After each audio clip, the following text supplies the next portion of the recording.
Bueno, el nuevo dilema que tenemos, ¿subir o no subir los salarios mínimos? Para contestar esta pregunta necesitamos hacernos tres preguntas adicionales. Primero, ¿aumentar los salarios es sinónimo de creación de desempleo? ¿Hay una relación entre estos países que tienen altos salarios y la tasa de desempleo?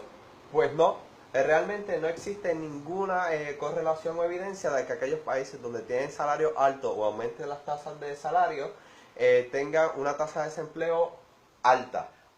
Por el contrario, sí hay evidencia de países que tienen salario alto y tienen una tasa de desempleo muy baja y una tasa de participación muy alta. Inclusive aquí podemos citar algunos países como por ejemplo Singapur, países tan lejanos como Singapur, o países tan cercanos y más familiares como Estados Unidos, que Estados Unidos el promedio de salario de una familia es 60% más que el de una familia puertorriqueña y tiene lo que se conoce como un pleno empleo, o sea que todo el que quiere trabajar pues generalmente puede conseguir un empleo. Por lo tanto, no hay ninguna correlación en que si aumentamos salarios, aumentaremos la tasa de desempleo. Ahora bien, ¿por qué Puerto Rico debe aumentar los salarios? Por varias razones. De seguro que hay un montón más, pero yo he sacado estas 5 que me parecen las más relevantes. Número 1, porque tenemos una fuga de capital humano. O sea, Puerto Rico escolariza demasiado a sus habitantes, pero luego estas personas se van a los Estados Unidos mayormente a trabajar. Por lo tanto, tenemos una fuga de capital humano aquí. Y el capital humano, valga la aclaración, es uno de los factores principales para el desarrollo y crecimiento económico. Porque Puerto Rico tiene que hacerse más competitivo con países como República Dominicana, Costa Rica, México o India en el sector de servicios. Pero Puerto Rico tiene un competidor bien importante a nivel de capital humano y es los Estados Unidos. Si queremos competir directamente para mantener ese capital en Puerto Rico, entonces necesitamos equiparar los salarios o por lo menos hacerlos parecer bastante a los de Estados Unidos, porque todos conocemos personas que no es que necesariamente no consigan empleo en Puerto Rico, es que la escala salarial que se le paga en Estados Unidos es demasiado atractiva como para mantenerse en la isla. Por lo tanto, necesitamos elevar los salarios para que estas personas se queden en Puerto Rico. Así que por esa razón hay que aumentar los salarios. Aumentaría la productividad, no es lo mismo que competitividad, pero aumentaríamos la productividad una vez aumenten los salarios, o por lo menos eso es lo que nos dice la teoría económica.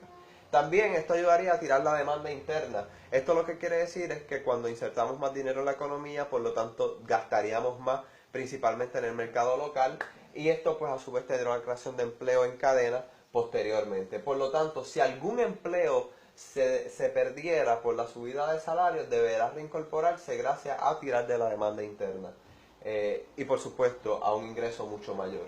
También una subida de salarios sería ideal para crear inflación. Inflación no es otra cosa que un aumento sostenido en los precios de los productos y servicios por un periodo prolongado de tiempo. Esto puede parecer bastante negativo, pero créanme, es bastante positivo, porque cuando creamos inflación y aumentamos los precios, aumentamos las ganancias de las empresas. Y esto es positivo. De hecho, es más negativo si tenemos una deflación, como es el caso de Puerto Rico, que es una reducción en los precios de los productos y servicios, por lo tanto se pierde bastante ganancia cuando hay una deflación. Una inflación buena está entre el 2 y el 2.5%. Y a su vez, también si aumentamos los salarios, aumentaríamos los income tax. Esto es lo que le pagamos al gobierno. Eso va sujeto a lo que usted gana, ¿no? A la renta de la persona. Por lo tanto, si aumentamos los salarios, tendríamos que pagar más taxes y por lo tanto sería positivo para arcar del gobierno. Esto sí se hace en el sector privado, por supuesto. Ahora bien, la pregunta clave, ¿Puerto Rico puede absorber esta subida de salarios mínimos? Bueno, esta pregunta la dejaremos en el aire porque realmente nos faltan dos datos vitales. ¿Cuántas personas ganan el salario mínimo o inclusive menos del salario mínimo? ¿Y cuánto dinero se estaría hablando? Tenemos que decir que si es 8.25 como firmó la orden ejecutiva del gobernador a 1.526 empleados, esto tendría un impacto con la orden ejecutiva solo de 3 millones de dólares. Puerto Rico no tiene 3 millones de dólares, el gobierno no los tiene, por lo tanto debemos suponer que se los quitarán a algo o a alguien. Un dato bien interesante es que en el año 2010 un tercio o el 33% de la población de Puerto Rico cobraba menos del salario mínimo. O sea, cuando se llega al 7.25 en el año 2010, afecta al 33% de la población versus el 16% que era en Estados Unidos.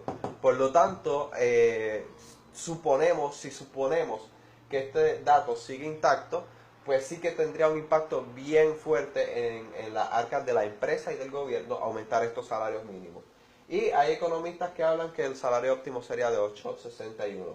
Sin embargo, estos dos datos que son claves, estamos suponiéndolos demasiado, así que no podemos llegar a contestar esta pregunta. Estas razones entiendo que son vitales para que se aumente el salario mínimo en Puerto Rico y yo creo que se debe aumentar. ¿Cuánto? Pues esa es la pregunta que quedamos en el aire. Ahora bien, como esto no es una varita mágica, vamos a sacar la banderita del medio, tenemos unos efectos negativos también que tenemos que atender. Primero que nada, bajaríamos la competitividad de Puerto Rico. Al momento de hacer negocio, si tienes salarios altos, pues es un punto menos que te resta la competitividad. Eso no es un secreto, eso es así simplemente.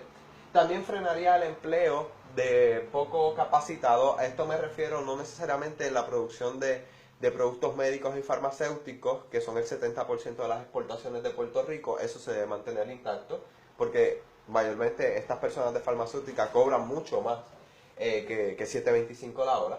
Pero sí que debería frenar el empleo en todo aquello que sea manufactura bastante de mano de obra, intensiva mano de obra, como se conoce. Me refiero a la fabricación pues de ropa, por ejemplo, de zapatos, etcétera. Porque pues sí que no estaríamos a la par para competir con China o India, que tienen unos precios mucho más bajos.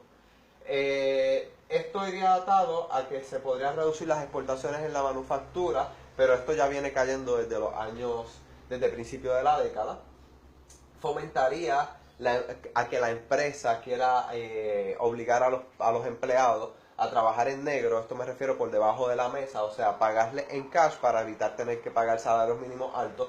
Por eso es bien importante que el gobierno esté bien atento a esto y se tire a la calle a buscar este tipo de patronos, porque esto se estima que es casi un 27% de la economía y que todo esto es absolutamente incompatible con la reforma laboral que se acaba de firmar. Es una mezcla bastante peligrosa subir salarios mínimos cuando tienes una flexibilización del despido. Me parece que esto es absolutamente incompatible y yo he hablado de la reforma laboral anteriormente, no me detengo en ella. Sin embargo, en general creo que sí, que es necesario aumentar los salarios.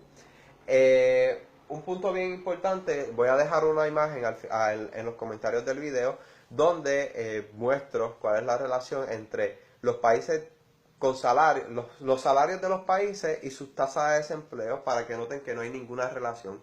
Los salarios de estos países que dejo en los comentarios son salarios promedios, no son salarios mínimos, porque no todos los países tienen salarios mínimos. Llegue entonces usted a sus propias conclusiones. Así que eso sería todo y nada, hasta luego.